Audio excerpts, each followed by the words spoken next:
세워지는 은혜, 성령의 역사하심이 우리의 말씀 가운데 임하게 하여 주옵소서. 예수님의 이름으로 기도드리옵나이다. 아멘.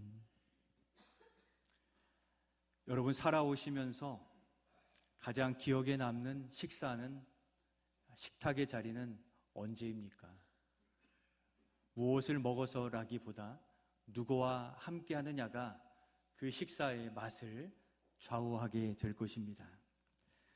이 세상에서 가장 의미 있는 식사가 있다면 바로 예수님이 베풀어 주신 오늘의 식탁, 바로 성찬인 줄로 믿습니다.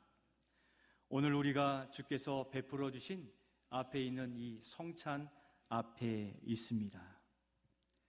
그래서 말씀의 단을 강단이라 하고 이 아래에 있는 하강단을 성찬상이라고 원래 부릅니다.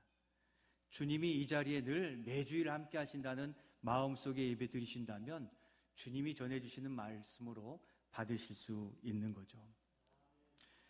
이 성찬은 바로 예수님이 십자가에 달리시기 전날 밤에 제자들을 다 불러 모으셨어요. 3년 동안 복음을 전하시고 병자를 고치시고 하나님 나라를 전파하시는 이 모든 일을 마무리하시면서 이제 자신이 돌아갈 때를 기억하시고 앞으로 이 자리를 기억하여 믿음으로 살라 하시면서 이 성찬이 시작되게 된 것입니다. 예수님은 그 자리에서 떡과 포도주를 나누어 주시면서 나를 기념하라 말씀하셨습니다. 성찬에는 우리를 향한 하나님의 사랑과 또 주님의 은혜가 담겨져 있는데 이 시간 예수님은 우리를 성찬 앞으로 모두를 불러주셨습니다. 이 성찬을 대하면서 나를 기념하라 하심이 무엇을 기억하라 하시는 것인지 또 무엇을 결단하며 살아가야 될 것인지를 살펴보며 성찬의 깊은 은혜를 누리는 우리 모두가 되시기를 소원합니다. 먼저 나를 기념하라 하심에 기억해야 될 것은 이것입니다. 첫 번째, 우리 같이 한번 읽겠습니다. 우리의 구원을 위해 모두 내어주셨습니다. 한 번 더 읽겠습니다. 우리의 구원을 위해 모두 내어주셨습니다. 여러분, 구약시대의 하나님의 백성들이 죄 사함을 받는 방법으로 이것을 행하도록 하셨는데 바로 제사 제도를 주셨습니다. 제사를 통해서 자신의 죄를 사함받기 위해 자신의 죄를 대신할 짐승을 가져오게 하셨어요. 소나 양이나 염소나 비둘기를 가져와서 그 피를 하나님께 올려드리면 그 피를 받으시고 자신의 죄를 사해 주신 것입니다. 그게 하나님께서 제정하신 죄사함의 법도였던 거죠. 그런데 문제는 죄를 사함 받을 때마다 짐승을 데려와야 됐거든요. 그렇게 따지면 우리도 일주일 동안 주님 앞에 범죄한 죄와 허물이 5가지라면 벌써 5마리가 와야 돼. 5번 와야 돼요. 그때마다 와서 회개하고 돌이켜야 되는데 이제는 여러분 그렇지 않으면 우리 주님께서 단번에 우리 죄를 사하신 희생제물 어린 양이 되셨기 때문인 줄로 믿습니다. 예수님은 자신이 자기의 백성의 죄를 사하시기 위해 친히 희생제물이 되어 자신을 내어주신 것입니다. 만찬의 밤 제자들에게 이 몸의 의미를 기억하도록 나를 기념하라 하셨는데 우리 24절 말씀 우리 같이 한번 읽겠습니다. 축사하시고 떼어 이르시되 이것은 너희를 위하는 내 몸이니 이것을 행하여 나를 기념하라 하시고 아멘. 괄호에 어떤 단어가 들어갑니까? 너희를 위하는 내 몸이니. 예수님이 자신의 몸을 내어주신 것은 누구를 위하심이라고 하셨습니까? 너희를 위하심이라. 곧 나를 위해, 우리 자신을 위해 예수님 자신이 십자가에 달려 죽으신 것입니다. 우리가 받을 형벌을 십자가상에서 친히 다 받으시고 우리는 그 형벌을 면하고 구원의 은혜를 누리게 된 것입니다. 예수님이 자신을 내어주심으로 우리가 나음을 얻고 구원을 얻은 줄로 믿으실 수 있기를 소원합니다. 아니, 그렇게 믿는 우리 성도인 줄로 믿습니다. 이것을 히브리서 기자는 이렇게 설명해 주고 있는데, 히브리서 9장 26절 말씀을 확인하며 같이 읽겠습니다. 그리하면 그가 세상을 창조한 때부터 자주 고난을 받았어야 할 것이로되 이제 자기를 단번에 제물로 드려 죄를 없이 하시려고 세상 끝에 나타나셨느니라. 아멘. 예수님은 잘한 것이 없는, 또 자격이 없는 우리를 위해 자신을 희생의 제물로 내어주시고 그것도 단번에 들이심으로 우리의 모든 죄를 사해 주시기 위해 이 땅에 오셨고 실제 십자가에 달려 살이 찢기시면서 죽음에 처하시게 된 것입니다. 그 몸을 주셨다는 것은 자신의 모든 것을 내어주셨다는 것입니다. 그냥 그러셨구나, 그러할 정도가 아니라는 것입니다.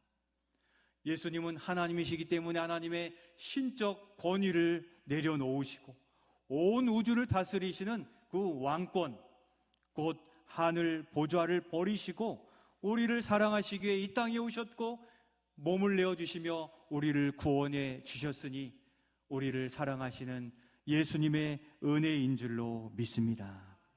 성도 여러분, 우리가 그러한 대우를 받을 만한 존재가 아닌데도 하나님은 우리를 택하셨고 또 우리가 가진 소유나 능력 때문이 아니라 우리의 죄를 위해 이 땅에 성육신하여 오신 예수 그리스도를 믿음으로 구원받게 된 것입니다.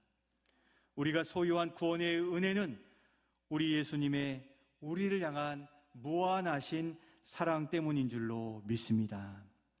이 성찬의 떡을 대하실 때 내가 받을 형벌을 대신 받으신 예수님, 그리고 떡을 먹으며 그 은혜를 다시 기억하고 주님의 죽으심이 헛되지 않도록 믿음의 삶을 결단하시기를 소원합니다. 이 성찬에는 놀라운 하나님의 능력이 임하여지는데 우리가 행하는 이 성찬은 성령 임재설로 지키게 되는데, 이 떡은 그냥 우리가 주님의 살과 피를 정성껏 준비한 이 땅의 소산이지만 그 떡을 기도하고 믿음으로 받을 때 바로 하늘에 계신 성령이 우리에게 임하여서 그 떡과 포도즙이 주님의 몸과 살과 같이 느껴지게 되고 하나님의 감동 가운데서 우리는 예수 그리스도를 경험하고 내주하심을 경험할 때 거기에 능력이 우리를 치료하시고 고치시고 회복시키시고 말씀을 들려지는 놀라운 능력이 임하여짐을 믿고 그 몸을 대하실 때 성령이 우리 안에 임하여져 능력 나타내 주시기를 바라며 감사함으로 받으실 수 있기를 소원합니다. 지금까지 그 주님을 기억하지 못하고 허물 가운데 살았더라도 이 시간 회개하시고 다시 감사와 은혜를 고백하며 주님의 몸을 먹으며 다시 예수님을 따르는 새로운 삶을 결단하여 나아가는 우리 모두가 되실 수 있기를 소원합니다. 두 번째로 우리 죄를 위해 흘리신 피는 그 능력이라 했는데 어떤 능력입니까? 두 번째 우리 같이 한번 읽겠습니다. 주님의 살과 피로 새 생명, 새 사람이 되었습니다. 여러분 정말 그러하십니까? 우리가 주님의 살과 피로 인하여 씻음받고 천국 백성 새 삶을 오늘도 살아가게 되는 겁니다. 성경에서 피는 생명을 의미합니다. 생명보다 더 귀한 것은 없는 것인데 바로 그 생명을 우리에게 내어주시고 구원해 주신 것인데 그 피에는 의미가 있죠. 약속과 결단을 의미하는데 우리의 과거 역사의 독립투사들도 목숨을 다해 나라를 지키겠다고 혈서를 쓰고 또 피의 도장을 찍기도 했던 것이죠. 그런데 우리 주님이 흘리신 피는 사람과의 약속뿐만 아니라 하나님과 새롭게 태어난 우리 사이에 영원한 약속의 피로서 흘리신 것입니다. 우리 주님이 우리를 대신하여 영원히 하나님과 세우신 언약의 피라 말씀하시는데 25절이 그렇게 증언해주고 계십니다. 말씀하십니다. 25절 말씀도 같이 읽겠습니다. 식후에 또한 그와 같이 잔을 가지시사 이르시되 이 잔은 내 피로 세운 새 언약이니 이것을 행할 때 마실 때마다 나를 기념하라 하셨으니 아멘. 십자가에 달리셔서 우리를 위해 흘리신 피는 새 언약을 세우는 피입니다. 예수님께서는 무능하고 전적 타락한 우리로는 도무지 하나님의 백성이 될 자격이 없으므로 우리가 받을 형벌을 대신 받으시면서 우리 안에 하나님을 사랑하고 하나님을 아버지로 믿는 믿음을 부어 주셨습니다. 마치 우리는 부모님의 피를 이어받아 이 땅에 태어났습니다. 여러분, 우리가 부모님의 자녀인 것을 무엇을 통해 확인하게 됩니까? 바로 피, 혈액형이죠. 우리가 부모 아래에서 태어났음을 확인할 수 있는 몇 가지 증거 중에 하나가 이 혈액형 피가 되는 것이죠. 그렇듯 예수님의 보혈의 십자가 보혈은 하나님이 보실 때 하나님의 백성된 증거로 바라보신다는 겁니다. 우리 안에 예수의 피가 흐른다는 것은 우리가 어떻게 피를 다 뽑아서 검사합니까? 그것은 우리 입술을 통해 예수 그리스도를 나의 구주로 고백합니다 하는 것이 우리 안에 예수 보혈이 흐르는 증거가 됨을 믿으시기를 소원합니다. 예수님의 십자가 보혈을 하나님이 바라보실 때 우리가 하나님의 자녀가 되는 것입니다.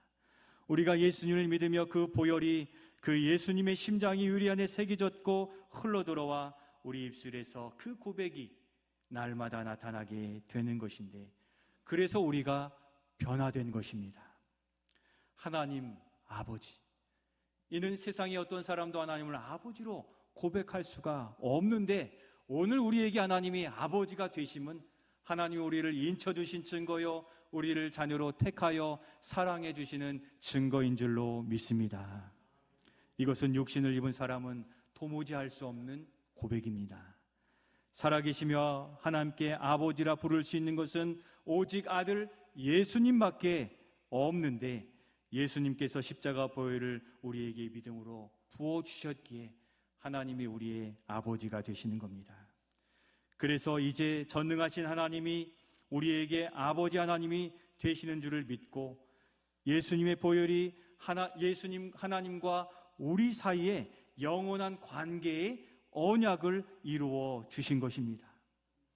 이 언약의 관계는 주님이 다시 오실 때까지, 또 주님이 우리를 천국으로 인도하실 때까지 결코 깨지지 않는 언약인데, 사람의 언약은 하루만 자도 다 깨뜨려지지만 하나님의 이 영원한 언약이 우리에게 주어진 것, 은혜 중에 은혜인 줄로 믿습니다. 육신의 아버지도 이 땅의 자녀들을 평생 돌보시는데 우리 하늘 아버지는 어떻게 하시겠습니까?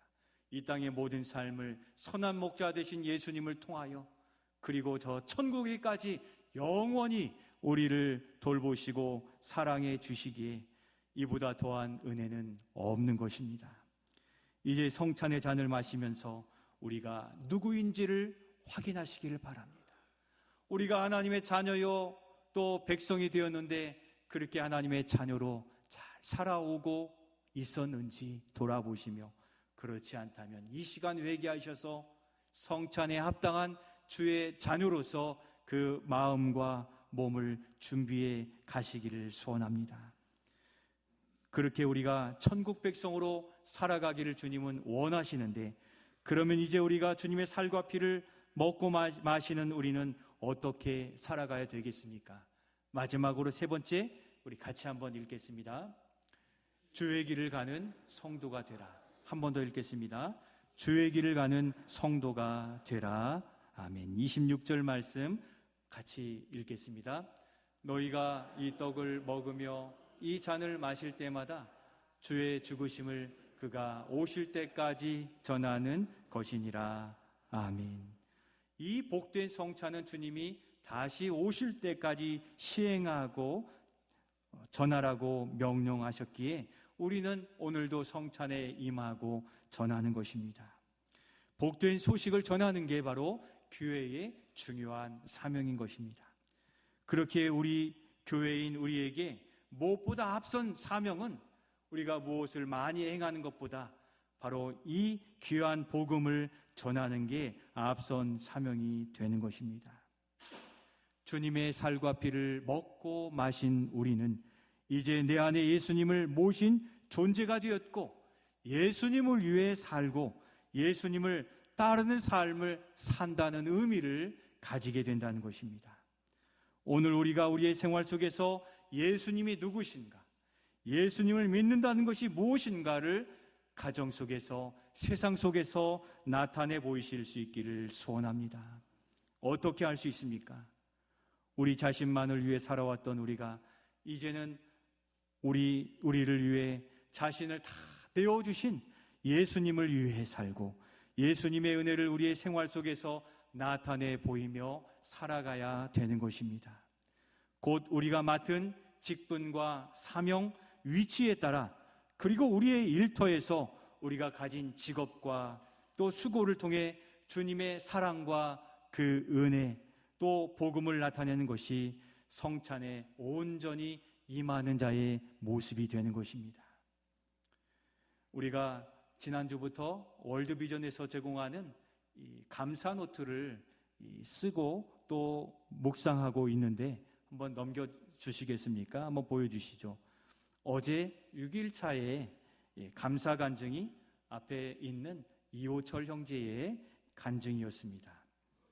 KLJ 컴퍼니 사장인데 그의 간증 속에 보면 7살 때 하나님을 알게 되었지만 21살에 군입대하면서 성령의 충만함으로 예수님을 온전히 인격적으로 경험하게 되어서 그는 생활하면서 그냥 예수님 이름만 불러도 눈물이 흘러내리며 군 생활을 그렇게 힘있게 감당할 수 있었다라고 고백합니다. 그러나 군대를 전역하면서 변질되었다고 합니다. 자신의 벗어난 모습에 성령님의 깊은 탄식 소리가 있다는 것을 알면서도 무시했던 겁니다. 처음에는 그렇게 거리끼고 괴로웠지만 그가 표현하기를 100번, 500번, 1000번 이렇게 거절하고 무시하니까 이제는 양심에 거리낌도 없게 될 정도가 되며 주님의 인도에서 멀어졌다고 합니다. 그러면서 그가 그 멀어진 생활 속에서도 이렇게 고백했습니다. 힘들 때면 찬양을 들으며 마음의 위로도 받았지만 그저 이용만 했을 따름입니다. 일하고 사업을 이어가면서도 하나님께 기도했지만 결국 인간의 방법대로 해 나갔다고 합니다. 무엇입니까? 믿는 모양은 있는데 주님을 따르지는 않았다는 것입니다. 그러다 기회를 주셨는데 2024년 8월 무렵에 6년 동안 첫 번째 기도 제목으로 삼았던 신앙 회복에 이 응답을 받게 되는 날이 돌아옵니다. 바로 하나님께서 복된 만남을 통해 그의 신앙을 회복시켜 주었다고 합니다. 이런 모임이 있는데요. YLC, 하나님을 사랑하는 49살 이하의 젊은 CEO들이 모여서 하나님 나라의 복음을 전파하는 이 모임에 그가 초대를 받게 되었습니다. 그래서 월드비전과 YLC 모임 캠페인을 하는데 같이 제안을 받고 그때 마음에 그렇게 하겠습니다 하는 한 분의 제안에 수락하면서 그는 망설임 없이 기부금을 내고 그렇게 참여하면서 그는 그때 부르심에 응답하는 베드로의 그 뜨거운 마음을 느끼게 되었다고 고백하고 그 길로 하나님을 사랑하고 또 돌이켜 주의를 감당하는 사람이 되었다고 합니다. 주님은 이 성찬에 이 형제를 부르신 것처럼 이 성만찬을 통해 우리를 다시금 주님의 백성됨을 기억하도록 만찬으로 부르시고 다시 나를 따르라고 말씀하심에 귀를 기울이실 수 있기를 소원합니다. 사랑하는 성도 여러분, 우리에게 주님은 이 시간 떡과 포도즙을 들고 우리에게 찾아오십니다. 이 복된 만남에 응답하시어 나를 위해 자신을 다 내어주신 예수님, 그리고 새 생명을 주신 우리 주님의 손을 다시 붙잡고 주님을 따르는 결단이 있는 시간이 될 수 있기를 소원합니다. 지금까지는 이거 하면 또 이거 안 하면 피해를 보고 어려울 거야 하는 두려움과 또 초조함이 있어서 주님을 따르지 못했을 수도 있습니다. 그러나 이 일 앞에 용서해 주시옵소서, 이제 나를 새롭게 하시어 새 생명 주신 주님만 믿고 담대히 살겠습니다 고백하셔서 결단으로 주님 앞에 떡과 포도즙을 대하실 수 있기를 소원합니다. 성도 여러분, 이제 우리의 삶의 자리에서, 우리의 공부하는 자리에서 주님을 생각하며 살겠습니다 고백하실 때 성령이 임하셔서 내 마음을 만져주시기를 소원하며 기도하시기를 바랍니다. 나의 직장, 사업장, 또 노인 일자리, 알바한 그곳에서 주님의 손과 발로 주님을 따르겠습니다.